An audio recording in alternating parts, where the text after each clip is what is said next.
I have a lot of people ask me how long it will take them to learn photography. Now there are two answers to this and we'll address them separately in a moment, but first I want to share a story with you which typifies a commonly held belief that cameras take pictures and all the photographer has to do is to show up somewhere and point it at something nice. So one day I'm sitting in the office and I'm doing stuff. The phone rings and it's a guy who wants to book me for a half-day's one-on-one training because he wants me to teach him photography. Okay, now that's a pretty broad request there, so I asked if he could just narrow it down a little for me. Well, it turns out that he and his brother run a wedding dress business in London and they'd figured it would be great business to offer wedding photography as well. So they bought a Canon 5D Mark II, various lenses, flashes, etc. And could I just quickly show him which settings he'd need for a wedding, please? Now, I'm not someone who likes to piss on another guy's fireworks, but you know, what am I going to say to this? I explained that it's the opposite way around. There are settings for different lighting conditions and artistic effects that can be combined with creative composition when photographing a wedding. But these are secondary actually to people management skills, making sure everyone has the best time ever so they enjoy every minute and look great in the pictures. So it turns out this guy's actually already got 4 or 5 weddings booked. The first one is in a few weeks away, so he thought it would be best to get going with photography early so he'd have time for a bit of practice before the day. He was really angry with me. He accused me of profiteering, of actually trying to bleed money out of him unnecessarily. He'd bought the best camera available and it could handle it. All he wanted was a few pointers and I was just trying to sell him more training than he needed. Tell me in no uncertain terms that he considered me to be someone whose parents hadn't got married. Which in all honesty is true, they didn't. Now I hope he took my advice. Came clean with the couples whose wedding days he was about to spoil and helped them find someone else to do it. Sadly though, I doubt it. Okay, this is an extreme example, but he's not alone. Many people believe a great camera will do it all, just like an expensive cooker cooks gourmet dishes. So, how long will it take to learn photography? The first answer is you never will, because there's always more to learn. Now here is something very dear to my heart. It's actually a cheesecake, but I'm going to call it a pie. It might be a little sticky by now, so we'll see what happens. Let's just say for a moment that this pie, this represents everything there is to know about photography. Everything is in here. And then this little slice of pie up here at the top, let me see if I can just lift it out and show you. Here we go. This is not going to work, is it? Right. Sorry about that. This little piece of pie here that I've just lifted out, this represents all the things that I personally know about photography. Exposure, depth of field, how I like to compose things, my style if you like, lighting, etc. You get my drift. It's all in here, in this one piece here. Now right next to it, we have got this other little slice just here. Now let's say that this slice of pie here, this represents the things that I don't know about photography. Astrophotography, for example. No idea how that works. Sports photography. Sure, I know the theory, but I've never done it. So there's loads of things I don't know that an expert would. How far in advance should I anticipate movement to compensate for the delay between the urge to press the shutter and the image being captured? I don't know that. But these are all things that I don't know, but I know that I don't know them. Therefore, I could go and find out about them if I chose to. Now here's a little thing. You'll notice how this piece here of stuff you don't know and what you do know, have you noticed that if you expand what you do know, so what you don't know gets proportionately bigger? As we become aware of other things we need to work on, they grow together at about the same rate. One question answered gives birth to another. And these two little slices here, they grow at about the same speed. But what about this other big, huge, as yet untouched area of pie? It's delicious looking, isn't it? This is the really interesting bit. In here are all the things that we don't know, and we don't know that we don't yet know them. These are the things we've never even thought about. We don't know they exist. They're techniques and knowledge and ways of doing things that haven't entered our thinking at all. We are totally blind to them. In here are the eureka moments. Remember all the times when you said, Wow, I'd never in a million years have guessed that. Those are all the times you bit into this piece of pie, into this area here. I called it delicious for a reason, because this is where all the really good stuff is. This is thinking outside the box. This is where creativity lives.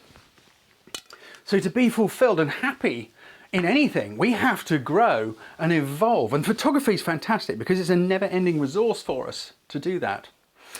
How often have you arrived at the end of a journey only to feel slightly let down by the destination? Were there times when the journey was actually more interesting than the arriving? Okay, that's the mental approach. And it's the same when you're learning anything. But what about specifics? What about real tangible things that'll actually speed things up? Because you're hungry, right? How long will it take to learn photography?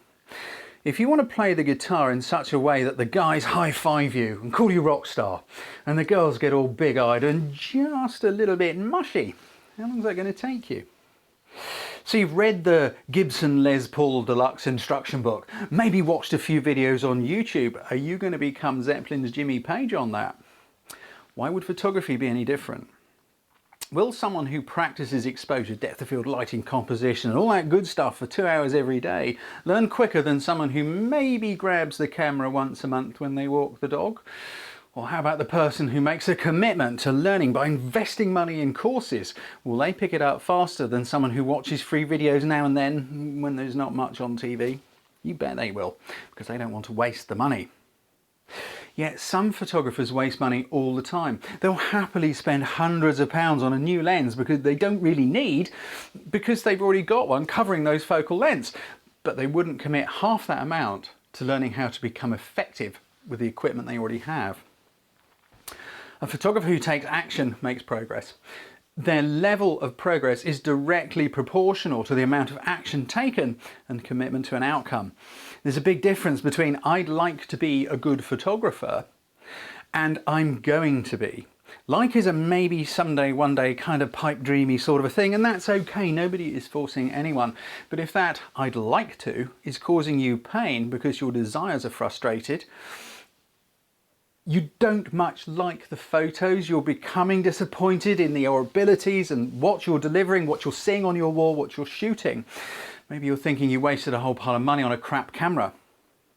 And by the way, in all the years I've been training consulting, only twice has there ever been the camera.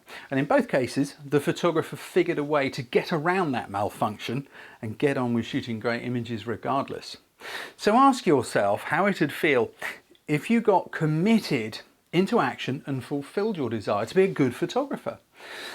To have people love your photos. Not everyone will, so let's just say most, okay? How would that feel? It'd be good, right? How would it feel to be able to take pictures that you are proud of yourself? You'd need to make a commitment. So what does a commitment look like? I'm going to be a photographer is still a little bit vague, isn't it? It's a little bit wishy-washy. Good in whose eyes? How will you measure good?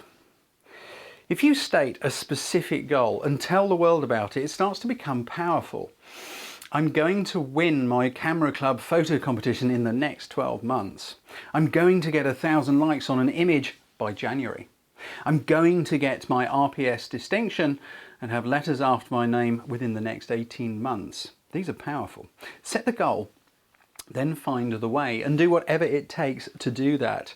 And that'll be different for everyone. Some of you will be great at creative stuff like composition and naturally able to see light, but you may have real trouble with exposure. Others will be great at technical stuff, but try as you might, your composition may not be cutting it. Now it's pretty obvious what each person in those scenarios has to take on to achieve their goals. And when they do, they'll feel fantastic because they've achieved something. Nothing is better for our self-esteem than to achieve something that we wanted to achieve. It inspires us to take on a bigger goal next time and become more fulfilled, more inspired. Now, setting specific goals can be scary. What if I say I'll do it, but then I don't achieve it? What's going to happen then? Well, try this on. If you can look yourself in the eye and know you did everything in your power to make it happen, and you've learned loads along the way, there's still a benefit there. Give it another go. Anyone who ever succeeded at anything has failed first, or usually have. Steven Spielberg, for example. He was rejected from Southern California School of Cinematic Arts. Walt Disney was fired from Kansas City Star newspaper. His editor said he lacked imagination and had no good ideas. Oprah Winfrey, fired from her first job on TV for getting too emotionally involved. J.K. Rowling was a single mum, living on benefits when she started writing Harry Potter. Henry Ford had 2 failed automobile businesses before becoming a household name. Charles Darwin was refused an education in medicine because he was considered too average a student to succeed. And over a 15-year period, Sir James Dyson went through 5,126 failed prototypes and his entire life savings whilst developing his vacuum cleaner. So if you don't succeed first time, you've got some pretty impressive company to hang out with. So go out there, give it all you've got, and you will. Subscribe to our YouTube channel to be notified each time we upload one of our cool photography videos, or for more great photo tips, workshops and training, come and see us at our website, photographycourses.biz.